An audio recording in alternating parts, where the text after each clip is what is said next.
This is Andrew Price reporting from some woods in the middle of Norway, on his own, with no one to hold the camera. And at the moment I'm in Norway, and we've decided to call this video Norway the Hard Way, because we don't have a lot of the equipment that you really should have to come into very, very deep snow like this. So skis, snowshoes, all those sorts of things would normally be considered essential. But just as an experiment, I thought we'd try out how I can come into these woods without the equipment that would normally be necessary and see how I get on. So at the moment the priority is to build a camp that I can use to survive the night. Now, as you can see, we have my shelter right behind me here.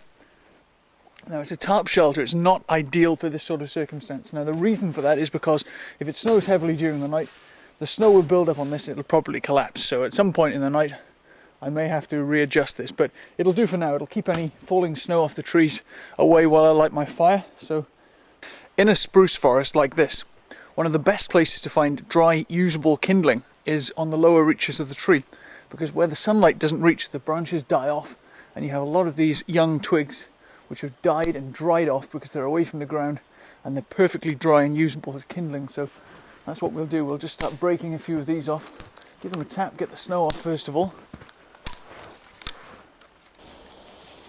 The first step to lighting a fire in winter is to clear the snow away so that we're down to the level of earth. This is our old friend, the silver birch. The loose bark is highly flammable and one of nature's most effective fire lighting materials. Next, I build a platform of dry twigs about thumb thickness on which I'll light the fire.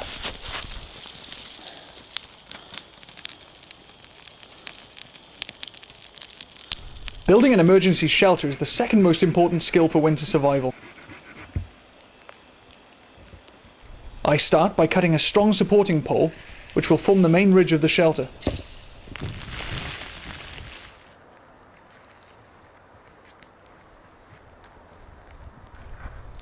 Building a raised bed will insulate you from the ground and improve your prospects of a good night's sleep.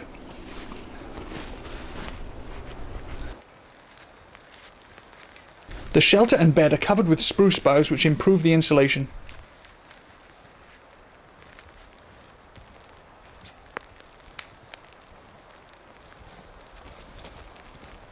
A long fire using parallel logs is the most effective method of heating the shelter through the night. Now I have a fire going, I've had a cup of tea, I've had some food, and I'm starting to feel a little bit more like myself, and I'm starting to feel as though I'm becoming a part of the woodland again, and that's the kind of the feeling that you need to get. That's what we call getting into the zone.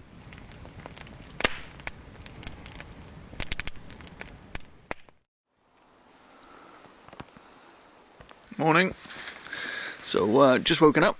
Good night's sleep. This is the shelter I built. So don't know if you can see it very well. Supported at one end. Covered in spruce, mostly birch built with a raised bed. Now I'm cheating a little bit, so I have a sleeping bag with me and a bivvy bag and a roll mat, so I had a really comfortable night, but this would have been a survivable night quite easily just by keeping the fire going, and that would have been fine.